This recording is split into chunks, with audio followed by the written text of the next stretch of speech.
there's a lot of factors that go into it. First, I hate to say it, but the color of your skin, number one. Actually, no, male or female. Mm-hmm. That would be the first. Probably the first. Like, oh, you're a man? Amazing.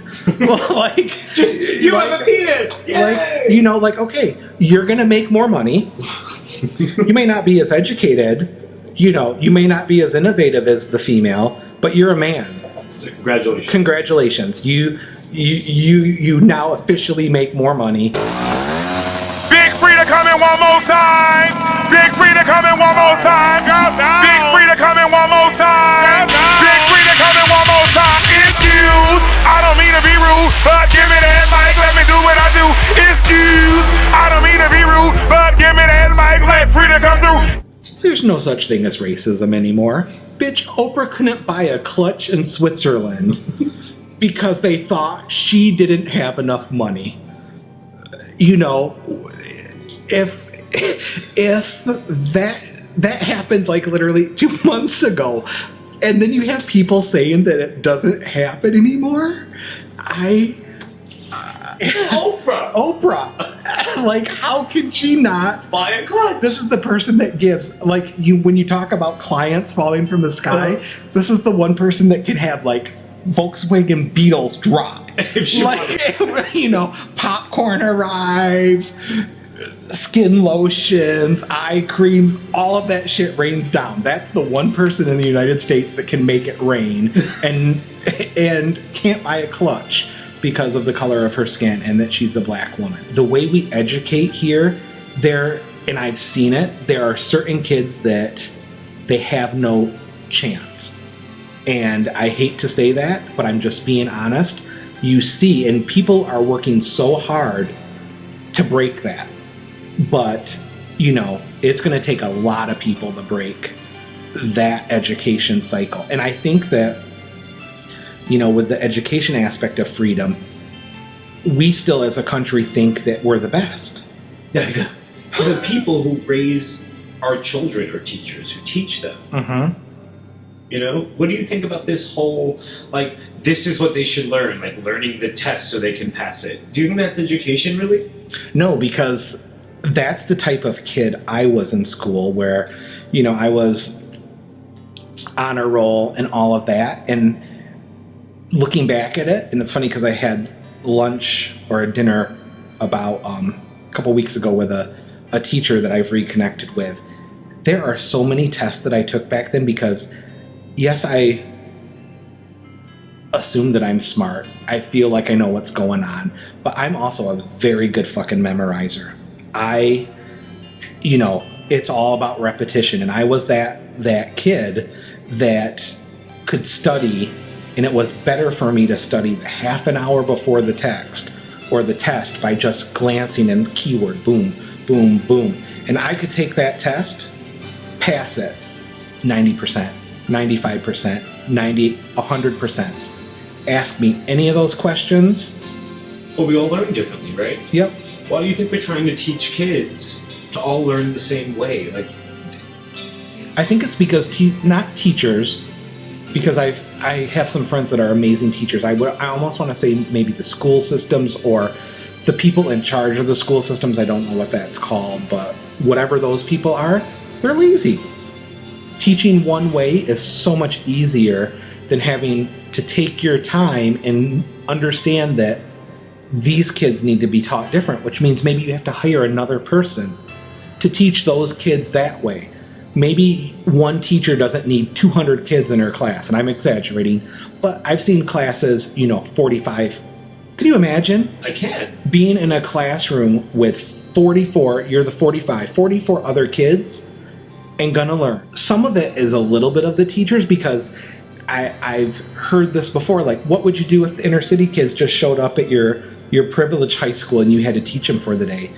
And then those teachers like they almost feel like those kids are not real kids because they're not, you know what I mean? And that's an issue in itself. Like, some teachers nowadays they don't want to, like, in the inner city, the poverty-ridden children, they don't want to teach them. Yeah, They want these schools that have, you know, all the money, the sports, all of this, because it's one, easier, and I don't know if it's they think the kids are better or. Well, why do you think that they're valuing sports over arts? I mean, we could be moving out. That's I mean, that's a no-brainer. I mean, you know, when you have baseball players, basketball players that, you know, watch, you know, it's not on anymore, but watch any episode of MTV Cribs.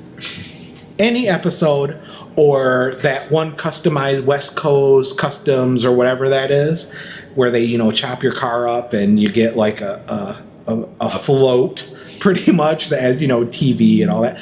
But no, look at it and see how they're living, and you're like, oh, this is my, you know, this is my low house. This is, you know, this is the camper. And then they bring you through, and it's like waterfalls. There's practically nude women and like thongs with like cheese and all of that. And we're looking at that like, holy shit, like I wish I could play basketball, because I would love the waterfall. I would love that lifestyle. You know, the garage that opens up and there's like, no exaggeration, 30 fucking cars in there. I'm sorry, but excess. It's so excess. And you know, when we have people, and you know, sports are important too, but why aren't our Olympics? It's, you know, our people that are in the Olympics, they're not making that kind of money. And those are people that are competing for country. You know, you know, they don't live like that. I mean, it's, and I think that we see that, you know, in some cases at the inner city level, that some of those kids' only real way out. Some of those are the kids that didn't get educated. Yeah. Yeah, that's the only real way out, and that's it's just screwed. Art's important because it makes you learn better. I mean, and you know, I could preach to the choir about that all day, and I know for me that you know, my art teacher, Mrs. Bauma, who I still talk to, we've become really good friends. If it wasn't for her, if it wasn't for art in high school, I don't know. I don't even know what I would be doing, one, for work, or if, you know, where I would even be. I mean, it was so important.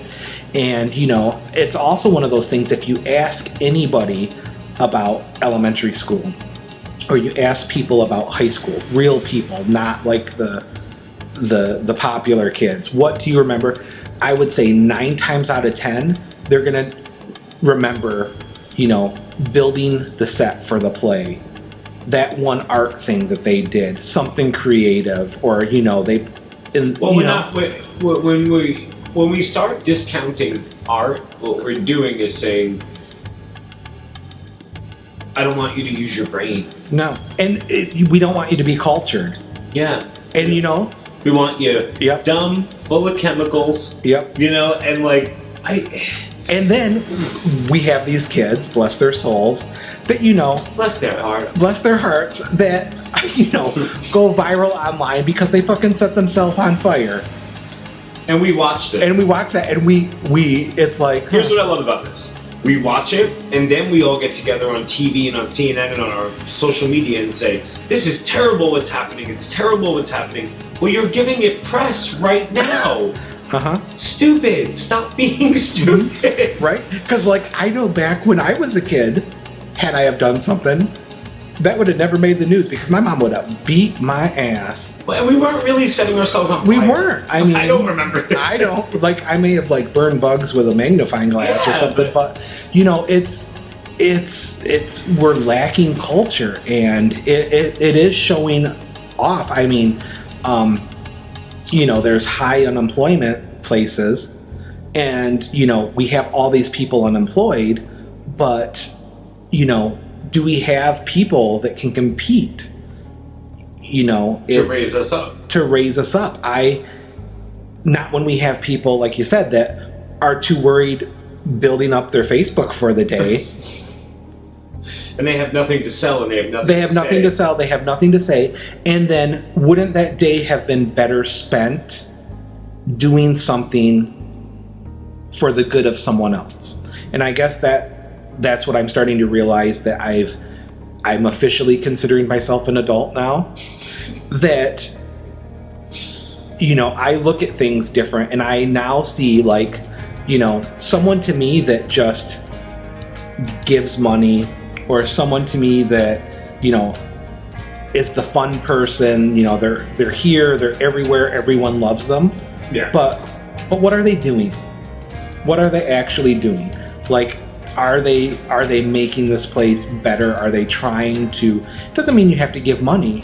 It's right. It means you have to do. You something. have to do something unselfishly.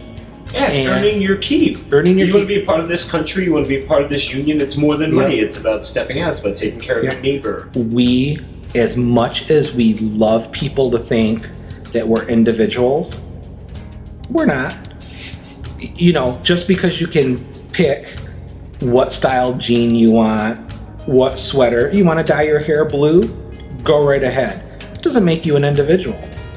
It doesn't, because how many other kids are dyeing their hair blue? How many other people are that whole look? I mean, yeah, you gotta change that shit up. Everyone wants that illusion. Even the ones that say, oh, you know, I'm free, I'm a free spirit, you know. No, you're not. Not if you're doing that all day. For me, defining freedom is being able to wake up every day, and I would maybe a year or two ago said waking up and doing what I want to do every day, which I pretty much do. But to me, the time now of what freedom is the ability to not do what people think you should do. And that to me is freedom. You know, yeah, I'll turn your work down. You know, if I don't do it a lot, because, you know, you got to keep the machine rolling, but to be able to say, no, not this time. Or to me, as a creative who makes his living off of himself, that's true freedom for me. And for me, I'd like to say being American is, you know, to vote, but most Americans don't vote. I mean, I vote, and, you know, whether I like both sides, you don't get to bitch if you don't vote. So, you know, that's how I was raised, but, you know, I don't know what being American is. I mean, if, you know, I wanted to be snarky about it, I would say being American is the right to, you know, steal a country from a bunch of people and put them in a camp in the desert somewhere and not educate them, and then let them have casinos as a redemption factor, and then you bitch when they want to build another casino. It's like, are we really going there? You stole their land.